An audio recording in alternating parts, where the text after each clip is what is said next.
This is lecture number 23 in the ABCs of Communism.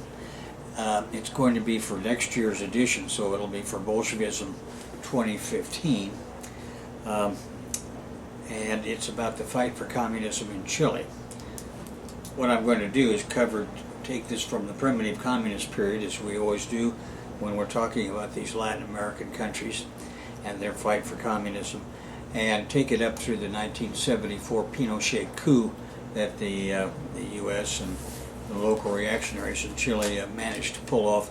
And then, if I'm still around in 2016, we will finish it up when I finish up all of the other Latin American chapters. Let's start now with primitive communism. You'll recall when we were talking about Peru and Bolivia, several times I think I've mentioned that Piqui Machay Cave is the earliest date with radiocarbon, about 22,000 years, we have on primitive communist hunters and gatherers in the Andes. And I also mentioned, and this is close to the contemporary city of Ayacucho, I also mentioned that this cave probably is not the very earliest occupation of these high Andean regions. It's just the earliest that we know about at the moment. The reason I say that is because 11,000 years earlier we have a date on another site on the Chilean littoral, that is not exactly on the coast but not too far from it, where called Monte Verde, and it dates at 33,000 years on its lowest component.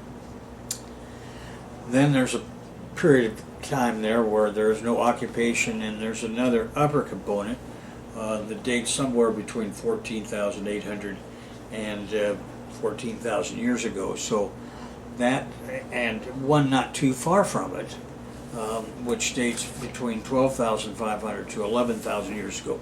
So I think what we have here is another evidence of two waves of migration into the New World. I might mention that when we were in Telegraph Creek digging along the Stickeen River, I have reported the existence of several sites, one of which I pointed out at the time, and in the article I eventually published about it in Journal of Field Archaeology, that the component in that particular site was completely different than the microblade components that we found in all the other sites. I think this one up on a river terrace represents this one in Telegraph Creek area along the Stickeen River, Tualatin River actually, represents a much earlier migration. Now, I noticed yesterday that there's new data about going to be published next month in totality, and the essence of it is about Kennewick Man. This is that site up on in the state of Washington where there's been, ever since I've been in archaeology, an ongoing fight about who controls it and who can do what with it. The first few pages of this article are that I read deal with that. That's a Science magazine article, but the point here is that the part of this that I thought was most interesting is that the closest genetic comparison between this Kennewick skeleton and those others that were examined was with a Polynesian. Well, there's no direct connection here because at 12,000 years ago, which whatever this early date on Kennewick turns out to be, the Polynesian islands hadn't even been settled yet. So, but what you probably are seeing here is a reflection of a common ancestor someplace back in the central China region. You're going to notice that China is like a heart that pulses and sends out blood in waves, pulses of blood, the way the heart operates, but central China operates that way too. It threw out waves north and waves south. The waves south over the last 10,000 years gradually moved through Indochina and into Indonesia, and then the Philippines and Malaysia, farther down into those islands of Australia, New Zealand, across the oceans into Micronesia, Polynesia, Melanesia,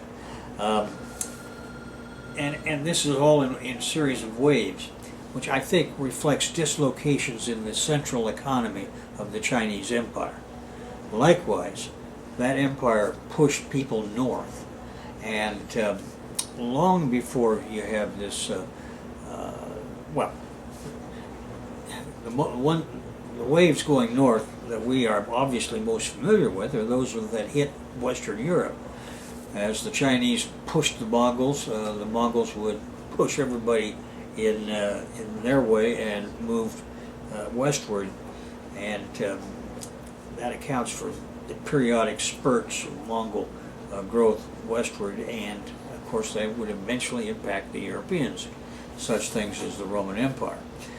I don't want to get too far off into that, but the point is that central China has acted like a heart of migration of peoples, and apparently it did this also in at least two major waves that were moving forward out of Northeast Asia, meaning China, Manchuria, the Manchurian part of China, and the northernmost Hokkaido island of Japan.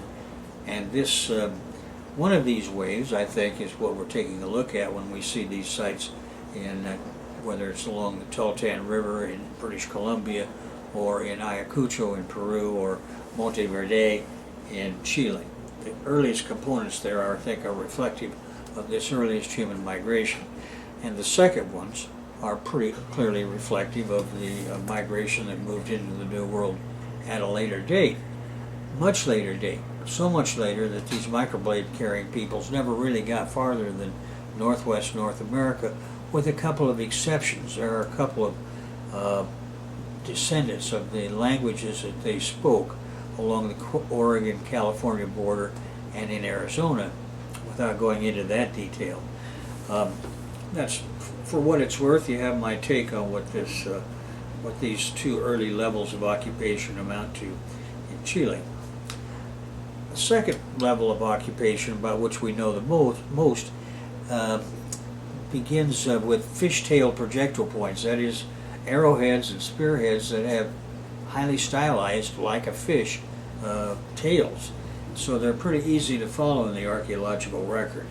So by 14,000 at least years ago, we have these fishtail points in Chile, and they move up from archaeological site to archaeological site, getting younger and younger as you go up the coast of South America. One last comment on this. There are two other early projectile point traditions, which are on the cover of that article that I wrote for Bellina Press, published this book in 1982 called Peopling of the New World. Jonathan Erickson is the editor. I've mentioned it to you before. My map of those three projectile point traditions is on the cover of his book, and I have an article in there also that summarizes all of the then known 35 years ago, what were known in terms of the earliest archaeological components in the New World. Since then, there have been a few more made, but as far as I can tell, they all fit pretty logically within the original construct of these three. Well, what happened to these three? Where did they come from? Well, obviously they had to evolve from this first wave of people, and they had to evolve in place, because there's nothing like them anywhere at the right time level in the old world anywhere, certainly not in Northeast Asia. So they had to evolve in place, and they did. Now, what happened after they evolved in place? Well, let's take up the Chilean case in particular. Primitive communism of the kind that we have come to know so well in this lecture series flourished here in Chile from 10,000 years ago forward. For at least another 6,000 years, there were no classes or class-divided societies anywhere in Chile, and what you had were tribal agriculturalists and simple chiefdoms. Now, in the far north, the primitive communist economy was divided between those tribes that practiced agriculture and had a sedentary way of life, and they lived largely inland.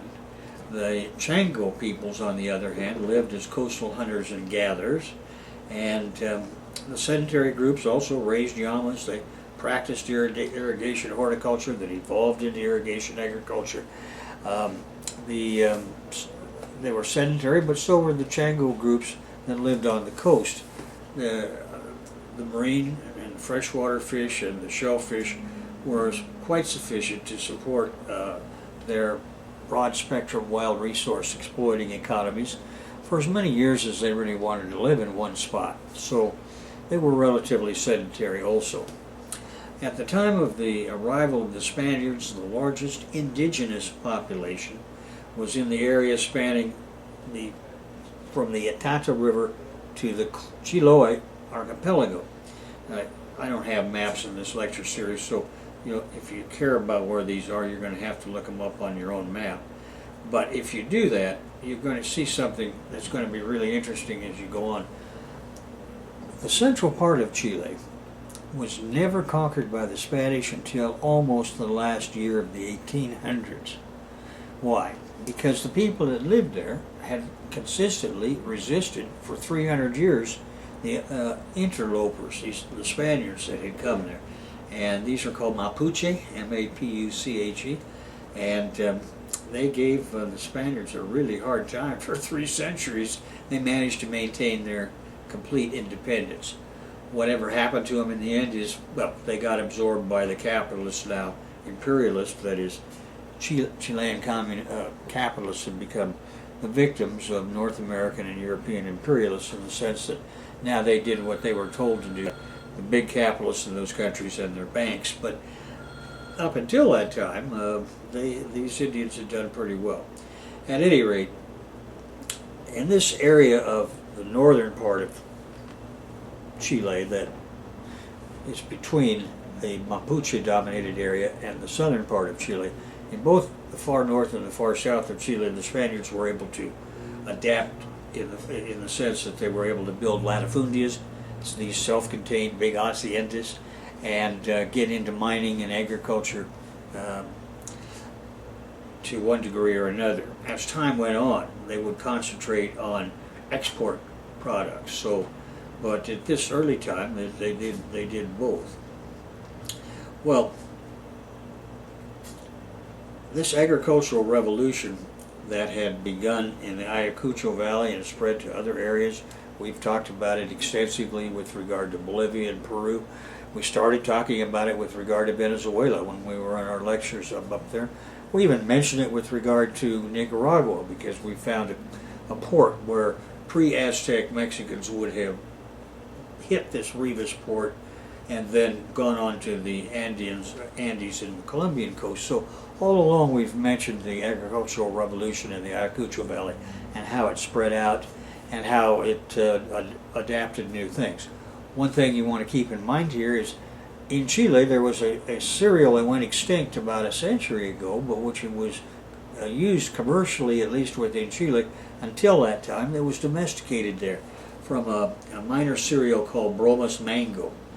I think it's time for somebody to write a doctoral dissertation on the impact of that specific Chilean domesticate on the growth of on the high cultures of high cultures of the slave stage in Chile.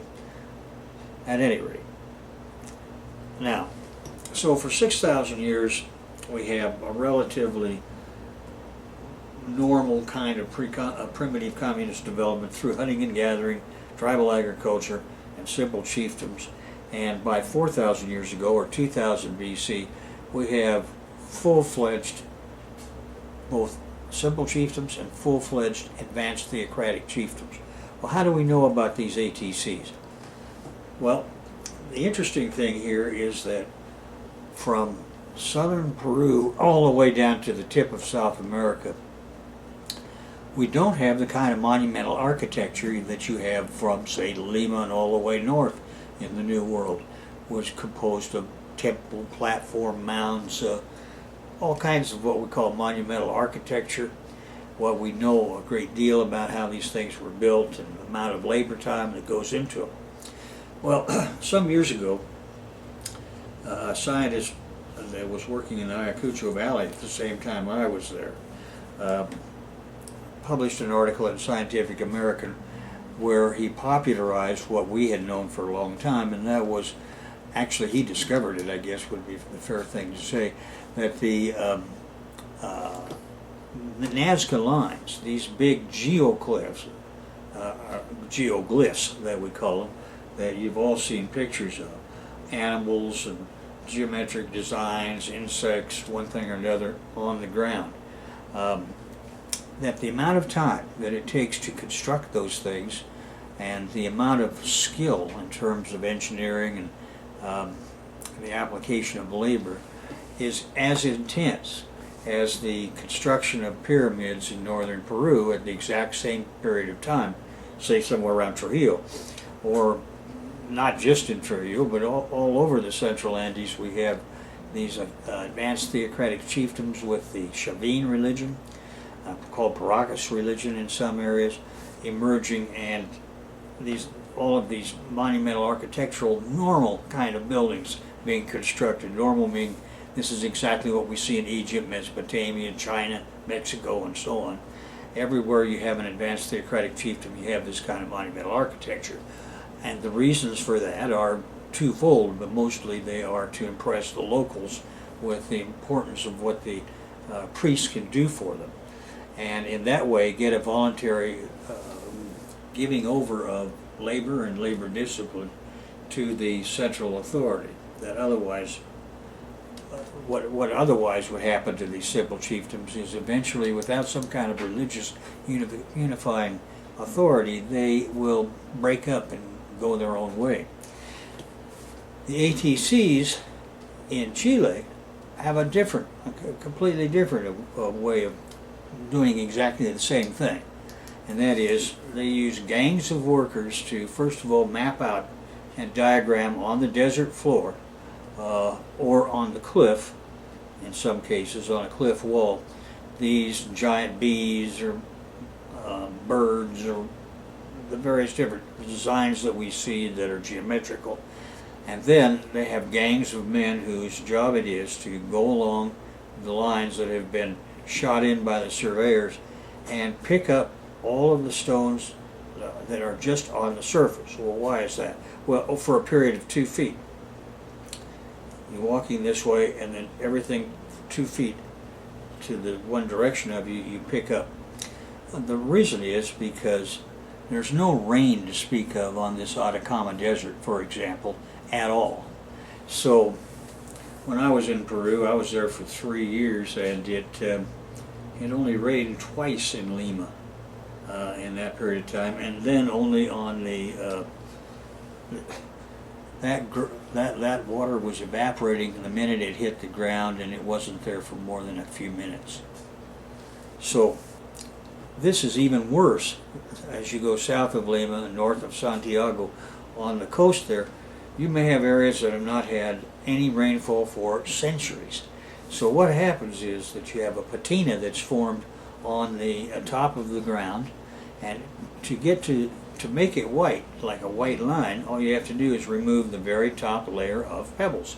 Well, of course, that's a labor-intensive practice, and you don't want to remove more than just the very top pebble, because what you're getting at is the white underneath that you want to show up, and that's how you get these Nazca Lines built to begin with. That's their purpose. Of course, you've got fakers like Von Daniken and Sitchin and so on, who have a bunch of suckers on the line that they want to sell lectures to and so on, and sell books to. But as far as scientific community is concerned, this matter has been resolved for a long time, and now you understand it. So in addition to simple chiefdoms of tribal agriculture, we know pretty much exactly when these ATCs emerged, and but we're not dependent upon monumental architecture this time. We're dependent upon monumental art. Well, let's come on up to the time of Spanish contact.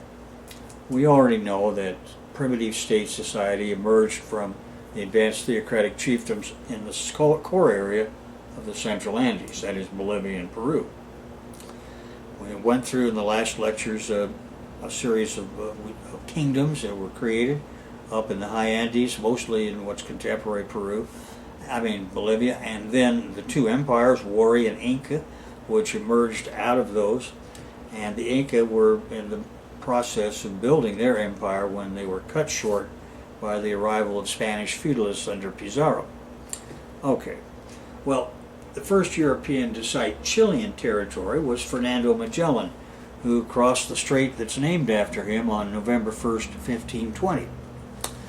However, that, at the most, Magellan had a few comments to make about that place, probably not printable, other than what's in his diary. So the guy that really is given credit for being the first European to discover Chile is a man named Diego Almagro. Now, Almagro was a Francisco Pizarro partner. You recall it. Francisco Pizarro was the chief of the Pizarro brothers that led the Ronin conquest of Peru to the north. And from Pizarro, he got the right to go into the country we call Chile today. They call New Toledo, Nueva Toledo. So Almagro organized an expedition to go down there to central, what we call Chile, in 1537. But he wasn't too happy about what he found there. Compared to the rumors that he had been acting on, the gold and silver of the that was available down there was not worth bothering with. And so eventually he went back to Lima, where Pizarro killed him with a garrote. Not that that really matters, but it's a matter of interest. Okay, so in the period from 1541 to 1600, and is the rest of the 1500s, what we see in Chile is pretty much the same thing as we had seen in the rest of Spanish America, and that is a big dogfight between the top captains of the invading Ronin army and the among themselves, and of course to the degree that the natives are involved or get in the way, they get exterminated. The first years of the Ronin conquest of Chile were difficult because of these kinds of infighting that was going on among the Spaniards themselves, and secondly because the natives, Indians, were resisting the Spaniards of whatever faction. And Valdivia died in 1553, so these men didn't live a long period, very long in those years. Whatever they got to do, they've got to do in their 20s and 30s. So he'd come in 1541, and 12 years later he's dead. Well, as in the rest of the Spanish colonized New World, the establishment of cities in the middle of a conquered territory always followed the defeat of indigenous forces. Now, with the founding of each city, a number of the guys, the conquistadors, became the old men of that city, the vecinos, and they were treated as if they were the original aristocrats that ruled over this country. And that happened also in these early Chilean towns, including the ones that Valdivia had set up and those that were set up in the late 1500s after that. The economy of that time was always based on large-scale latifundia production. Latifundias, all run by slave labor, produced sugar on sugarcane plantations in some cases. They also had wheat and the native wheat that I just mentioned to you, and other products which they grew, and they grew everything that they needed for themselves, the ruling family and its retainers, and for the locals they grew locally. So what they could do in terms of export, what they could do, the production of things that might be commercially viable was aimed at export. In 1567, a group of Spanish settlers moved around that Mapuche region and conquered the Chiloé archipelago to the south of it. And there they tried to do the same thing based on mining for gold and these slave labor run Hispanic Mediterranean agricultural model farms that they would have had had they been back in old Liberia. And one new thing, and they had found trees called Fitzroy, which were produced really good wood for shipbuilding. And so that was something that they could export to various capitalist markets around the world as they developed, and which of course they could build ships with right there, and they proceeded to do that. After this initial excursion, however, there was little interest from colonial authorities in further exploring modern-day Chile. Pedro de Valdivia, captain of the army, had realized the potential for profit in potassium nitrate mining while he was down there. And now he asked permission to Pizarro to go back and do some more work. So we have seen that he founded the city of Santiago in 1541. But he founded the most important thing he managed to do there in the end was to found the mining of potassium nitrate, that saltpeter in common terminology. He did that on some of the caves that were on land and on some of the islands where many of these birds went to nest, and the bird droppings had filled up the complete bottoms of these caves and rock shelters so that it was literally mineable. However, the Valdivia got himself all tied up with these Mapuche Indians, and he never really got to exploit that the way he should have, or where he would have liked to have. And he got involved in this Arauco War that lasted until 1880s. So, what is that? Over 300 years. So, at the end of the 1500s, there was the great uprising of 1598 by Indians that swept away all the Spanish presence south of the Bio River except for the Chiloé. The Bio River therefore became the frontier line between the Mapuche lands and Spanish Chile. North of that river, cities grew up slowly, and Chilean lands eventually became an important source of food for the Viceroyalty of Peru. For another reason, after this Battle of Curalaba in 1598, which led to the Spanish being kicked out altogether from the central part of Peru in Chile in 1599, Peru had an earthquake. It had that, I think, back in 1587, that had done a tremendous amount of damage. This Spanish architecture and its building mode is not made for this kind of territory, and it has literally no lateral give. When these earthquakes come, and we're talking about annually, these are going to happen every year.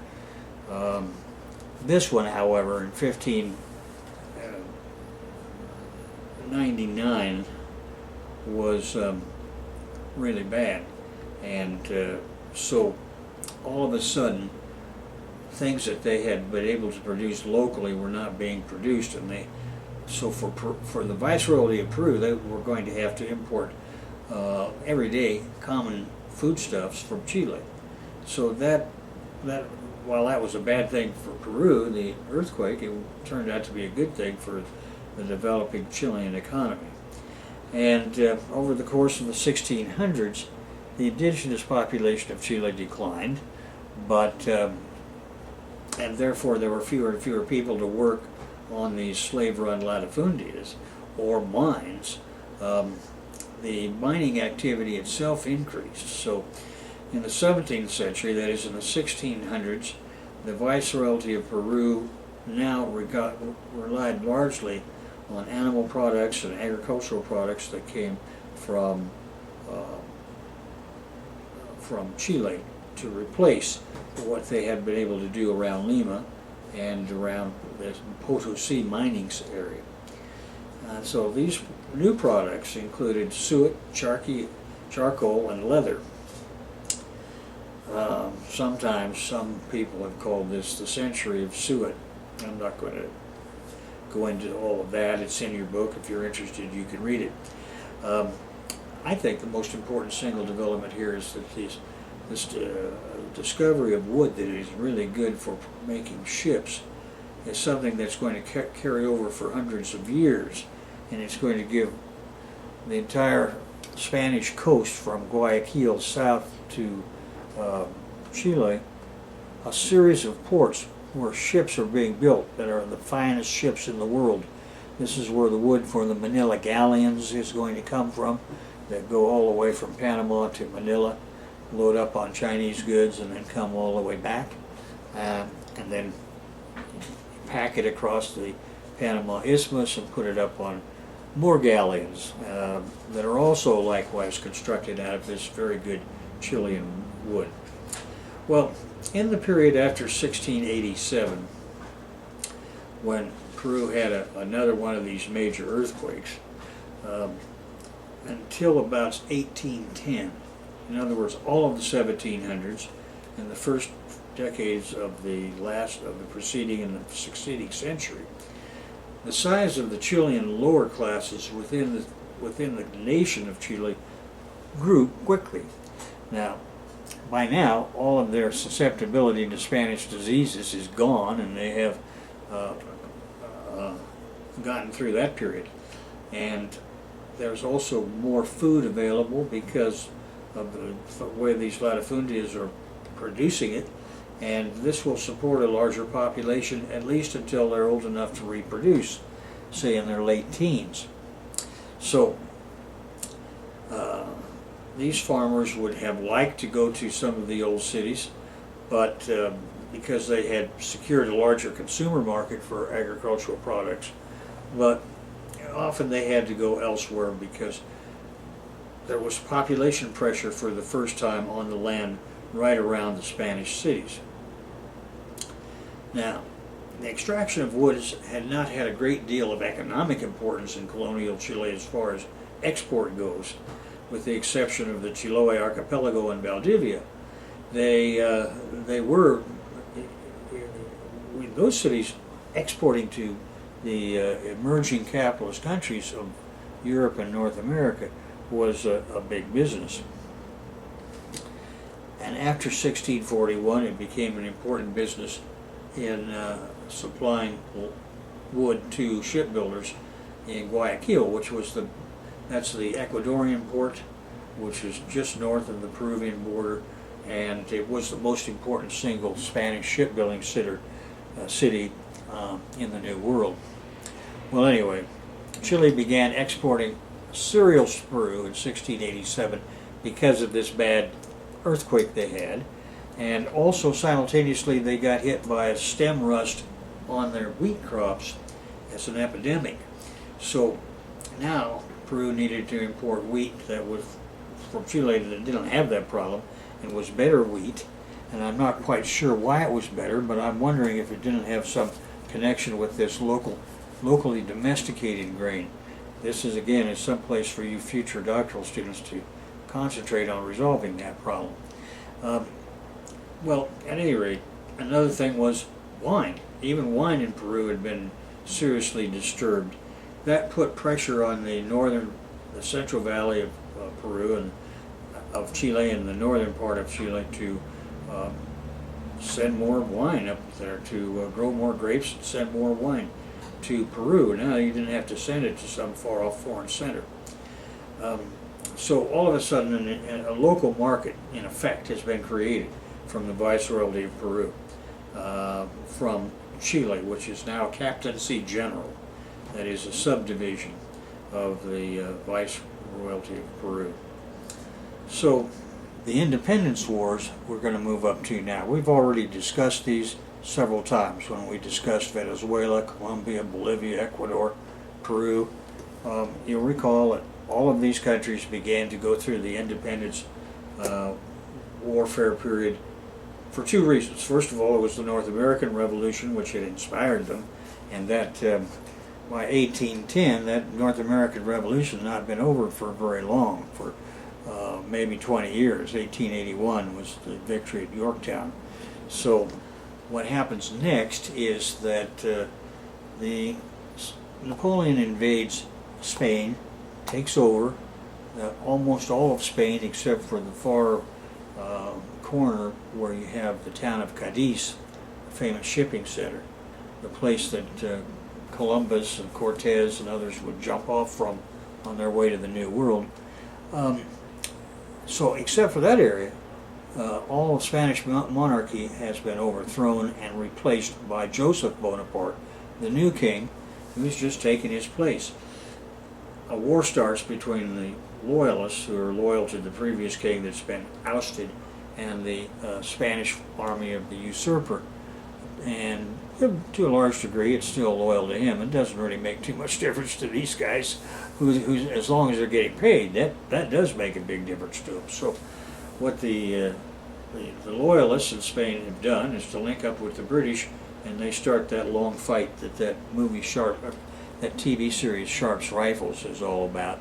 Still, probably the best example of or the best information anyway for that period of time. And then when that was over with and Napoleon was gone, the next question became in Iberia, well, do we really want to go back to this old monarchy or not?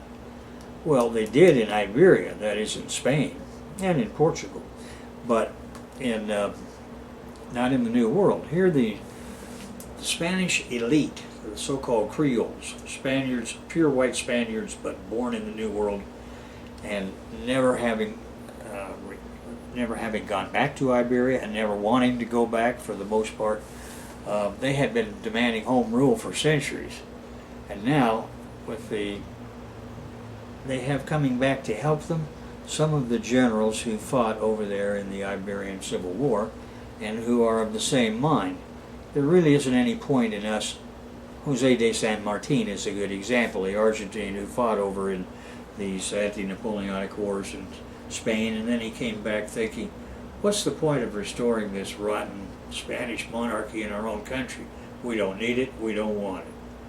And so when he gets back to Buenos Aires, he links up with like-minded generals and people that have been fighting for a couple of years already against first the French government of Spain and now the restored Bourbon government of Spain, and that is what we call the Independence War. So now we're going to come up to that in Chile also. So in Chile it lasts from 1810 to 1818, whereas in Peru it was 1809 to 1824, roughly the same time. These two wars are completely interlinked. The Independence Wars had a negative effect on the Chilean economy in one sense because trade was disrupted and the armies in Chile pillaged the countryside, like armies of those days often did. The war made commerce a high-risk activity, and Royalist Peru, then the only market for Chilean agricultural products, was closed to commerce with independent Chile. This so-called mercantilist thesis, where for European power, your colonies of the New World can only legally trade with you on your ships, going back and forth from your ports. We had gotten used to that and thrown it out in North America because we'd had that relationship with Great Britain. Now, all of Spanish America wants to throw it out too. But it's a touch and go thing. And of course, the touch and go was happening in this precise period from 1810 to 1824. Once that was all over with, what happened next was that there was a big growth in the economy of the local countries with regard to trade with each other and trade with Europe to the degree that they could do that.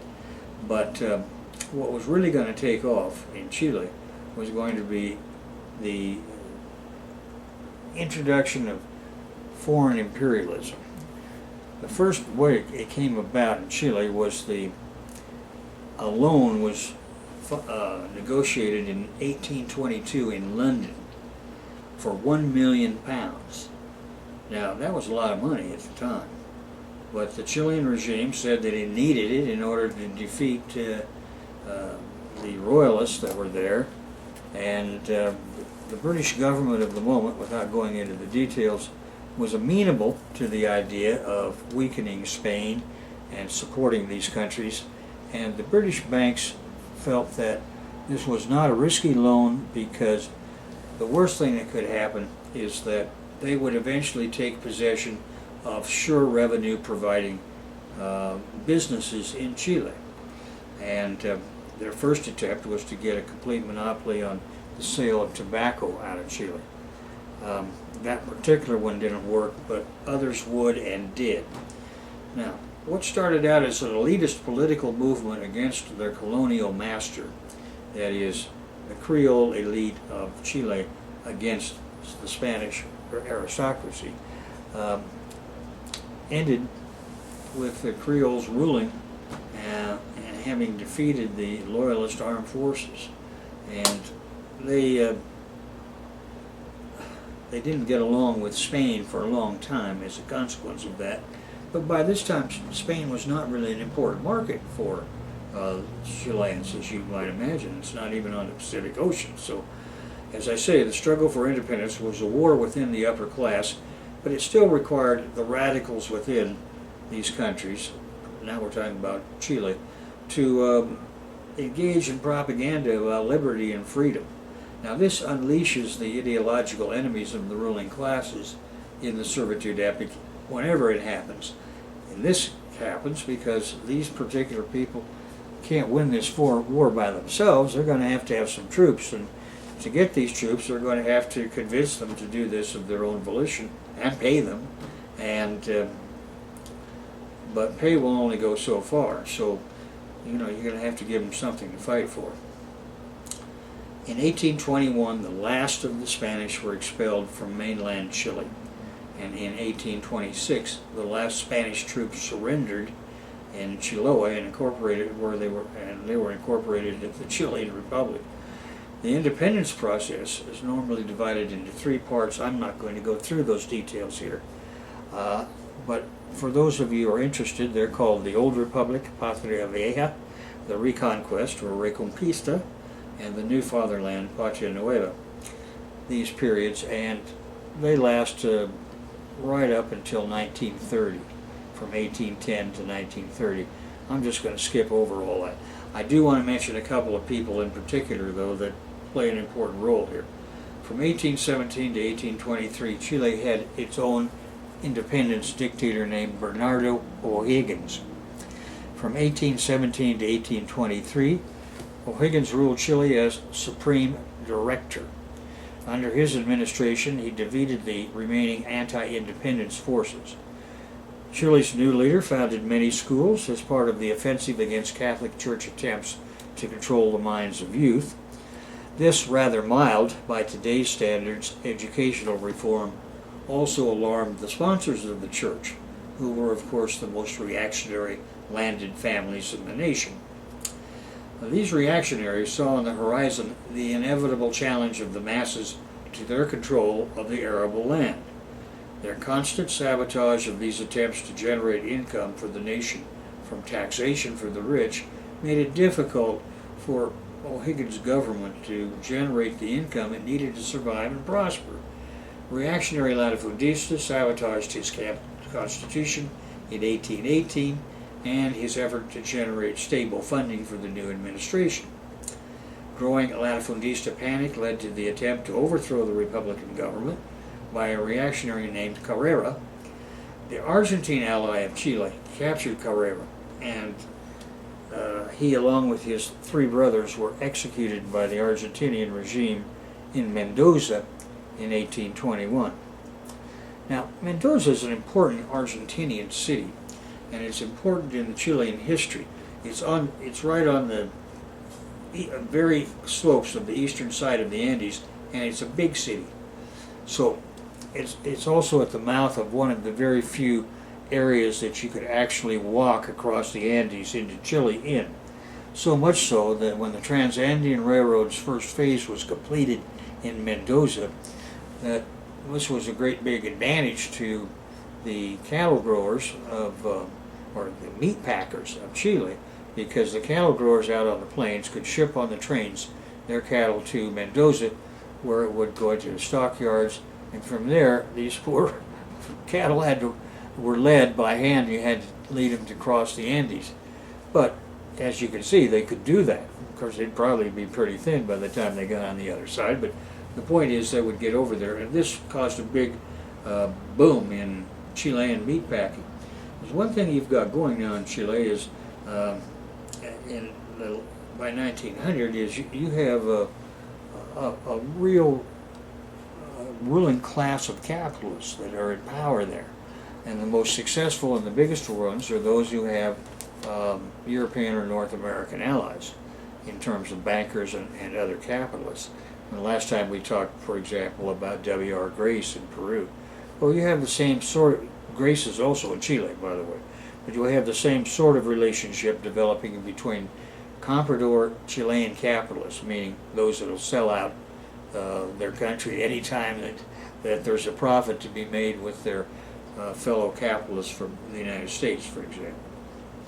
So eventually, back in the O'Higgins day, he was forced to flee to Peru in 1823 because the latifundistas said, we've had enough of your liberal bullshit, and the church, of course, wanted to get rid of him too because they need to have their they need to have their children and old women coming there and giving them money on a constant basis, and as many as the men as they can hoodwink too. So the latifundistas in the northern and southern provinces had forced Higgins out. He went to Peru and eventually died there 19 years later in 1842. However, he had gone into world history because it was O'Higgins who had backed San Martin had backed O'Higgins, however you want to put it, and then won in Chile, kicking out the Spaniards. Then San Martin had gone up and divided up the rest of South America with Bolivar and the Guayaquil Conference, which Bolivar went down to, as you'll recall, as soon as he'd won the Battle of Quito. So, anyway, that the aim of these people that rose and fell quickly through the 1930s was always, through the century between 1823 and 1930, was always the same. They just wanted to keep the masses of people from ever seeing a doctor, if at all possible, and certainly from being educated in any way, and at the same time use them to mine potassium nitrate or copper. Now, the outbreak of World War I changed the potassium nitrate thing completely because a new process was invented for getting the nitrogen that a person needed in order to make potassium nitrate. So then there was no longer a market for this ship high in transit, SHIT, saltpeter or potassium nitrate that you dug up out of these mines of these saltpeter mines off the coast of both Peru and Chile. No more market for that, so that thing collapsed. Well, what did the miners do? Well, a lot of them went into copper mining. Why? Because all of a sudden, also because of World War I, copper had become one of the most important metals, and Chile had one of the two biggest deposits of copper in the world within its natural frontiers. So many of these, the collapse of the saltpeter market didn't really make any difference to anybody except for those guys that happened to be in the wrong position at the wrong time at that particular market. But in any kind of long-term sense, both workers and capitalists quickly moved into copper. Well, I have talked about this Chilean loan of £1 million. I mentioned it. First tried to secure it with by getting a monopoly on tobacco, and that didn't work. Eventually they did get some monopolies on other products, and that allowed that particular loan to be paid and paid off, and eventually more loans of the same nature to be created to finance the copper mining, the silver mining, the gold mining, and the Chilean wheat cycle. And for each of those loans, the same onerous terms were imposed upon these countries. Yes, we'll pay off these old bad loans of yours that you're never going to pay, and that'll be our problem. And in exchange for getting that off of your books, you're going to give us all of the revenue from Potosi or from here, from there, whatever it may be for the next 100 years. These are the kind of agreements that made financing down there profitable for the bankers, the capitalists, and everybody except for the people that would eventually have to pay these loans, which of course would be the working people. Much the same way as the IMF gives $1 trillion to a handful of big banks here, and but they've actually given it to you. This is now part of our national debt. You and your kids will have to pay for it somewhere down the road. Meantime, Rockefellers, Morgans, Mellons, DuPonts, and the rest of us are going to live it up. Well, by the 1880s, these poor Indians that had resisted for 300 years, Spanish interlopers, with the occupation of the Araucania by them, they are now replaced in the 1880s by a new wave of indigenous incoming people, and for several reasons. But in the 1800s, access to the Californian and Australian markets made wheat export a very lucrative activity. In the mid-1800s, these countries experienced large gold rushes, which you'll recall in California, for example, created a large demand for wheat. It also created a large demand for our friend up in Nicaragua, Vanderbilt, to bring a lot of men off the east coast of the U.S., across Nicaragua, and then on ships up to California. You'll see how North America is constantly, and Europe is now in its capitalist phase, is constantly affecting even the far southern part of South America. So at the same time as the wheat cycle, new irrigation canals have been built, and all kinds of fruit and wine growing crops and industrial equipment had been introduced.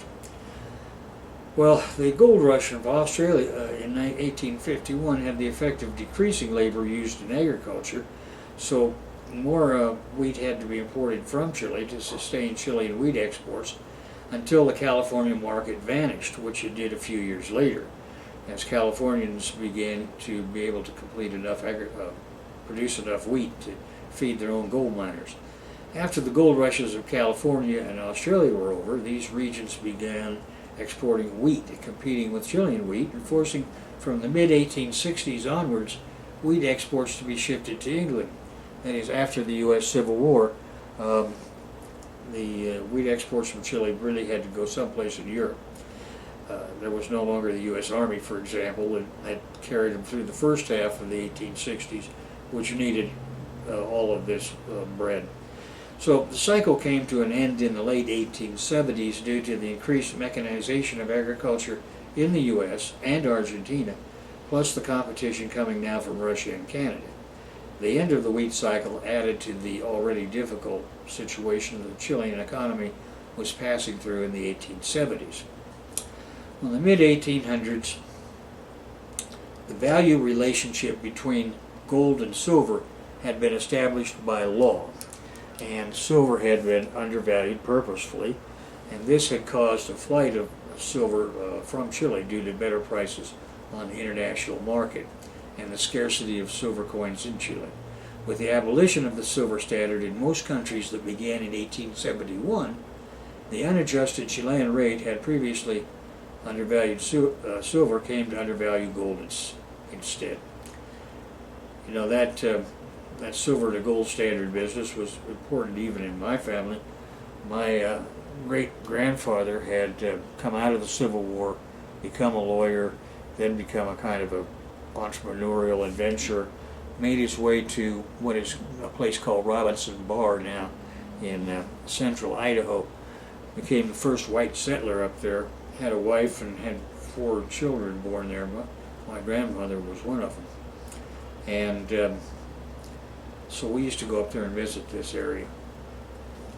The big thing for him at that time that he went up there was this free silver fight in the United States that was being led by William Jennings Bryan.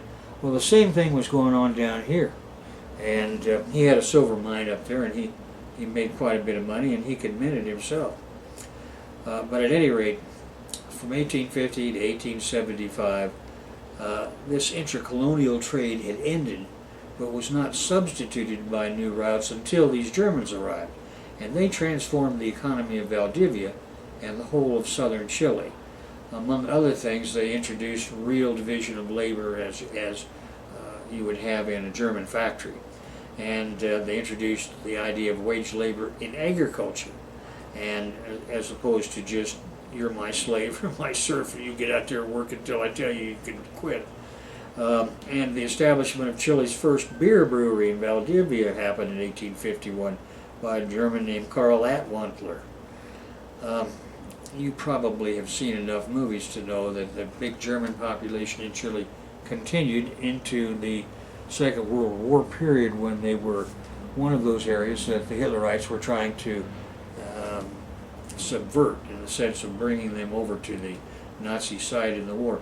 There were also a bunch of German colonists of this type in Argentina, in Paraguay, and Brazil, and of course some in the Buenos Aires region too. But at any rate, in 1873, this new Chilean economy deteriorated.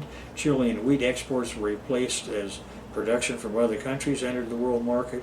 Chilean copper was challenged in international markets by copper from the U.S. and the Rio Tinto mines of Spain. Chile's silver mining income also dropped in exporting to the rest of the world. In the mid-1870s, Peru nationalized what was left of its nitrate industry, affecting both British and Chilean interests. Contemporary writers of the time considered the crises the worst ever of independent Chile, and the Chilean newspaper, The Railroad, predicted in 1879 that it would be a year of mass business liquidation. Well, we've already gone through the nitrate war, the War of the Pacific, the role of the Chilean capitalists in going to war against Peru and Bolivia, their seizure of the last remaining Indian strongholds in the 1870s, which was completed by 1880. So modern Chile is beginning to take shape in the latter part of the 1800s, and certainly by 900s. As the victor and possessor of new coastal territory following the War of the Pacific, Chile benefited by gaining a lucrative territory with significant mineral income. I'm going to stop there so we can start on the next tape on Chile and deal with the 20th century and all of the things which I know most of you are probably really interested in that led up to the Pinochet military dictatorship, and then of course what's happened since the removal of Pinochet.